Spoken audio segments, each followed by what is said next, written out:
This is called the men's room, the problems of black men and the solution. So I had this made. I put it, oh, wow. had it put on a diagonal, so it cuts the room in half. And right. because the Adinkra symbol stands for the supremacy of God, except for God. That's how the Janami translates. Okay. So I set it up so that one half of the room would be about the problems of black men, and the other half is the solutions. So this is the side of the problems. So I've got all of these things that are associated with black people, black men, that have been right. problems, that have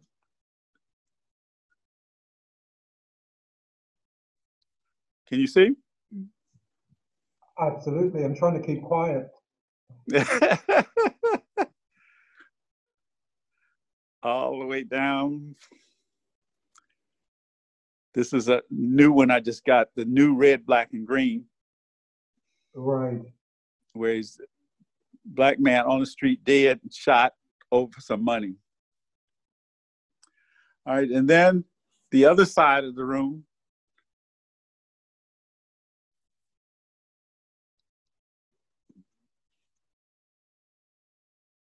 It's beautiful.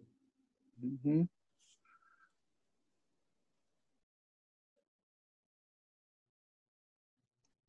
That's not a black man. Mm-hmm. This is to appease the women, because if the way I've gone around the room, this should be the last thing you see. And as a solution, a black woman is the solution for men. But yes, yes. Of woman.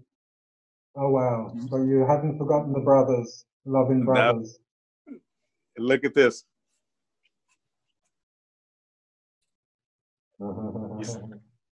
It's all in the detail. Yep. Yep.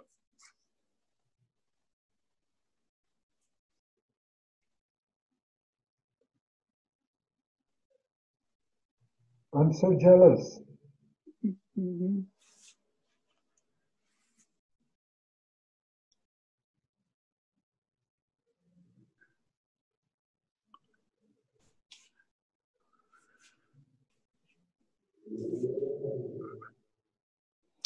And then I want to show you another piece. I have a wall that's called the Wall of Men.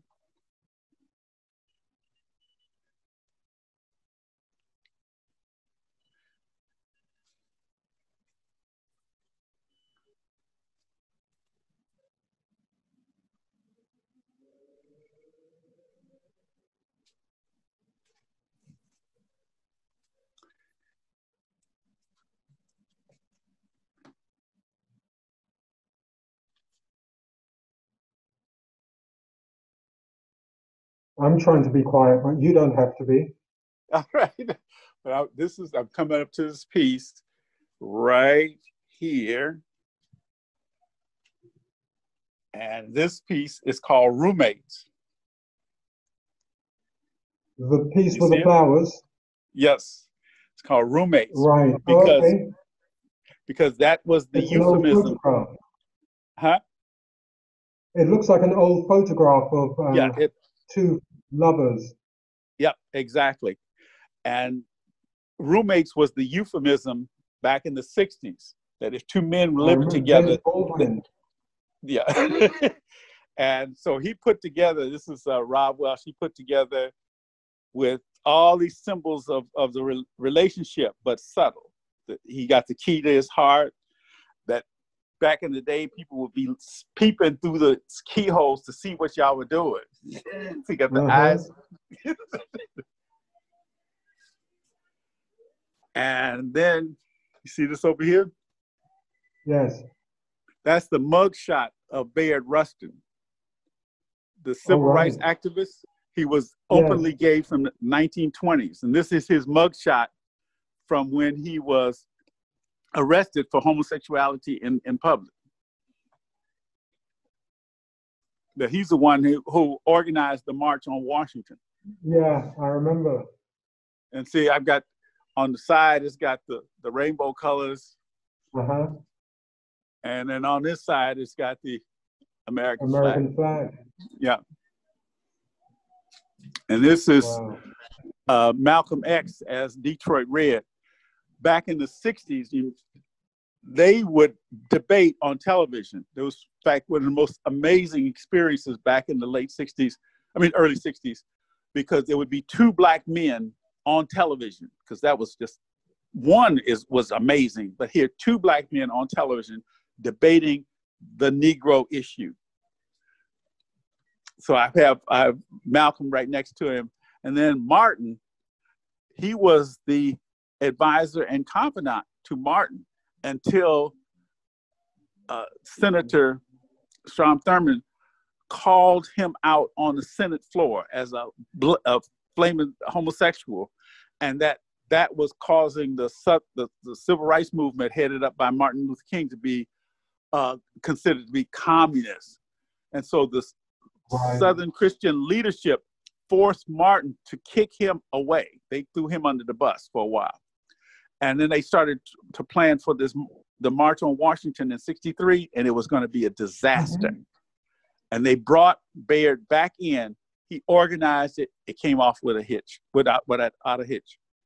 So he is an unknown hero for the civil rights movement because he was openly gay back in that time period.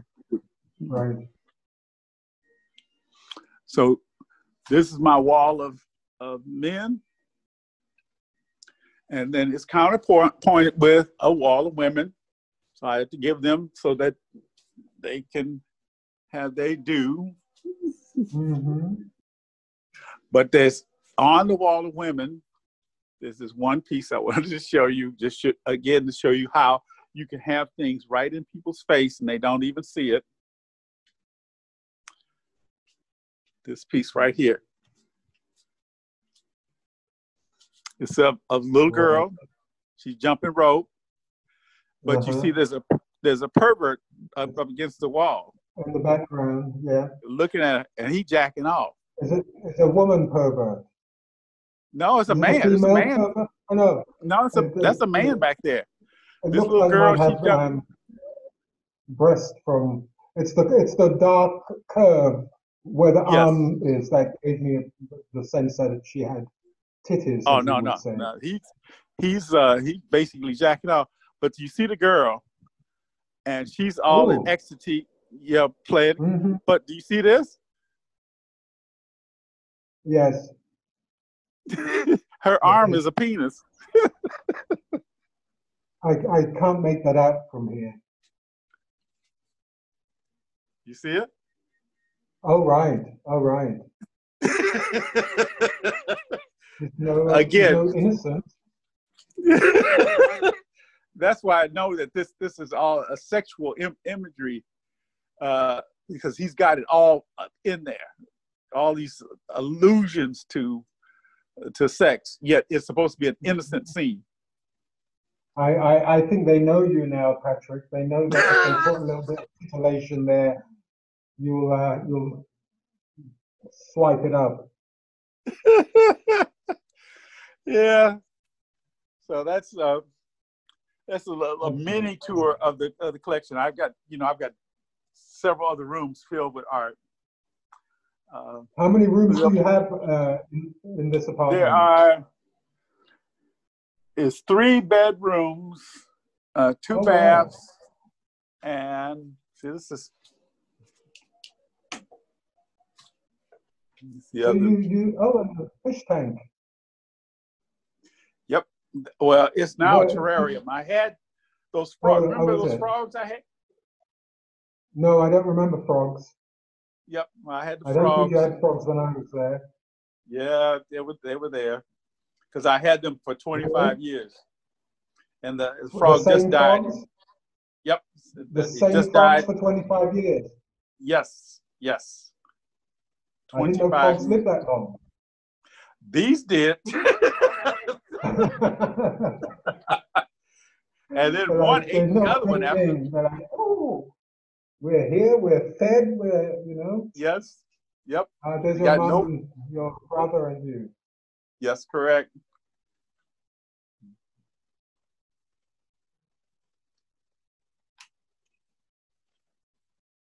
I remember some of these, Yep. but I remember the javelin thrower. I remember this of your Yes. mum. That looks like something from the army.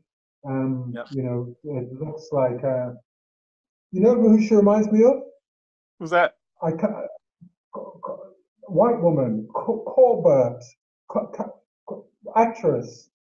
Oh yes. Oh yeah, yeah. But she would be from that time period. Yes, that's that same kind of Do you know look. who I mean? Yes, I do know. Yeah. And this is almost kind of Nancy Reaganish too. Yes. Claudette Kohlberg or something like that.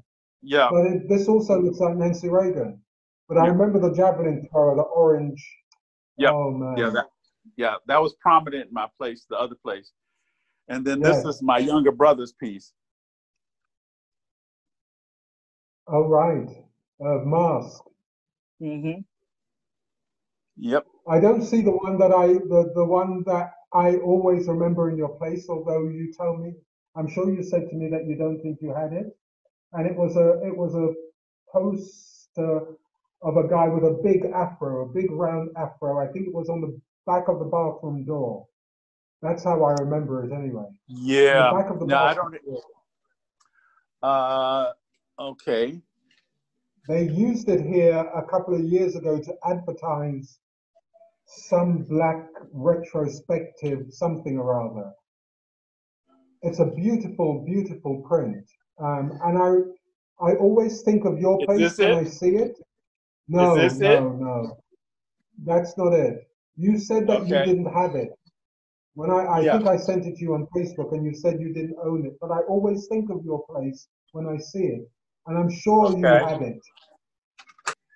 That. Yes. Who is that by? That's by John Lockhart. He just died a couple of years ago. He's a Detroit artist. Mm-hmm. Can you go down? Can you take the camera down to the? Right, but that is actually advertising something else. It was the national. It was a poster for the National Conference of Artists. Right. And then he's got the Langston Hughes poem here.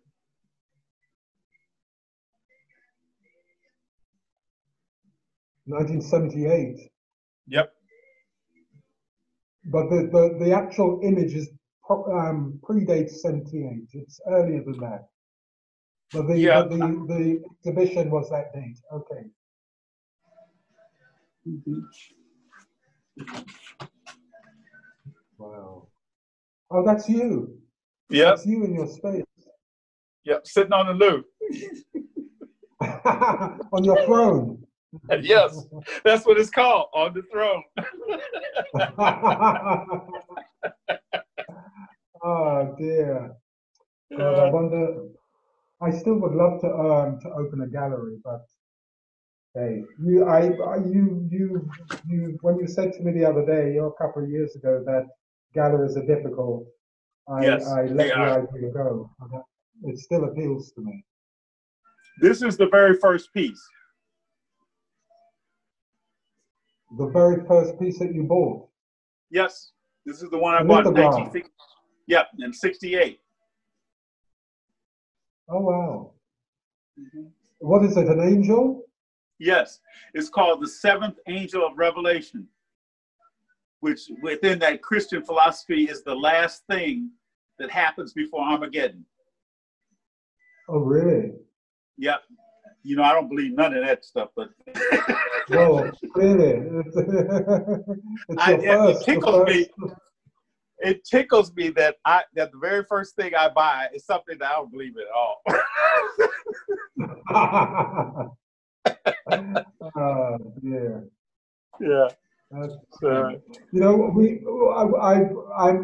I'll put this together and I'll package it in some way.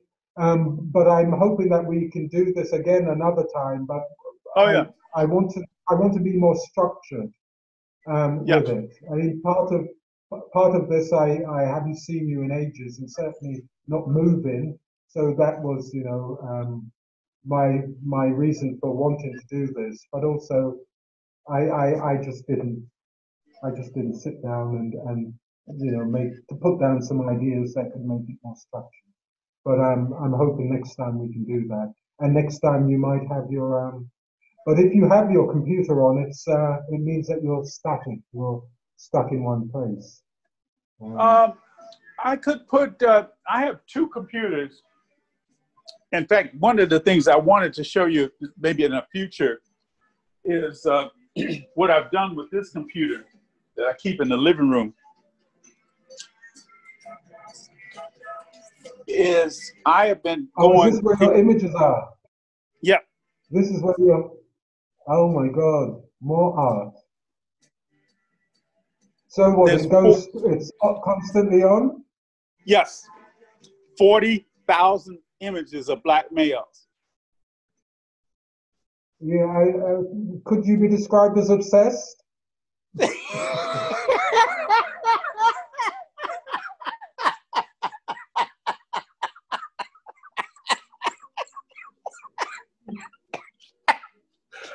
Oh my God. I would have to admit.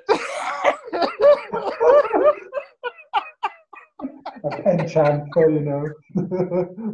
I would have to admit to it. Oh God, yes.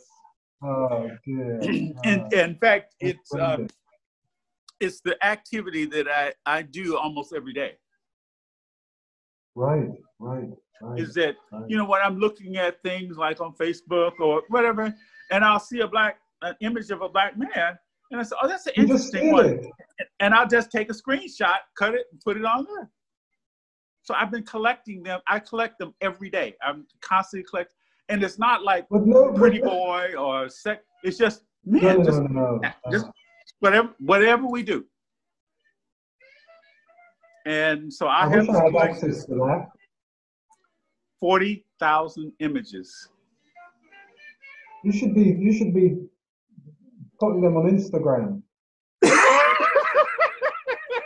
I'm not joking. I mean, we'll get a following. I'll think about it because I don't have an Instagram account, but other people have said the same thing. But I'm also wondering, because I don't own these images, would that be a copyright infringement? You've stolen them anyway, so I mean, everybody's posting images that they don't own. To be honest with you, I mean, I do a daily black man thing on the Black Gay blog Instagram, but I would prefer to do something like this, which is just images of black men, interesting images. Don't have to be pretty. Don't just beautiful images. That's much more appealing to my artistic, creative sense than, I find pretty boys and I post them, but everybody's doing the same thing. And I actually started the Instagram, and if I send you the link, you'll see, I posted 6 of your images. And then I thought to with the bicycle, the cyclist, and I thought to myself, I shouldn't be posting Patric's images, I mean, I should put a watermark on them or something. Oh. I didn't want to give them raw to people, but they'll steal them, they'll use them, and I thought they should be watermarked or something, so that watermark. I'm not concerned about that. I'm doing a book. Yes, I know. And I don't really care about it because I know what I will do. I care. I care. I'm just what I'll do I don't want different. Somebody else to post it on their Instagram, because I just was like, no, I need to do something else. If I'm going to post them, they should be watermarked, at least. So okay. And then I thought, well, do I watermark them with your name, with Black Gay Blog, with both? And then I thought, just 6. The first 6 images you'll see are 6 of your cyclists. Okay. Black men cyclists. That'd be fun. I'll send you the link. But look, my friend, I'm going to. It's been lovely sharing this time with you. I can't say when I'm going to put this video. It's going to be in the next month, if not Okay. sooner. But if I say month, then you know that it's. Who knows? I'll have a look at it. I have no idea what to expect. I don't know if I'm going to be there or if it's just going to be you. I don't know what to expect from a Zoom video that's recorded. So we'll see. But I will get it edited. If not by myself, I will get it edited. I will take the bits and then maybe get somebody else to put it together professionally, so that voice and everything is nicely synced. So something nice to put on the website about you, but I will share it with you before it goes live. I wanted to comment. You look very good. Oh, thank you. Wow, to me, you look the same. I mean, you always. Yeah, that's what I'm saying. It's like you haven't changed. And it's been 20 years or something like that? It's been 20 years since I saw you in the physical flesh. I know. Wow. It's amazing, isn't it? Yeah. I touch wood. I mean, I still get away, with 40. Some people have thought that I was 36. I'm like, man, you definitely need glasses. But I take it. I'm like, okay. Patrick, see you soon. Take care. All right. Take care. Thank you. All right. Have a good one. Stay safe. You too.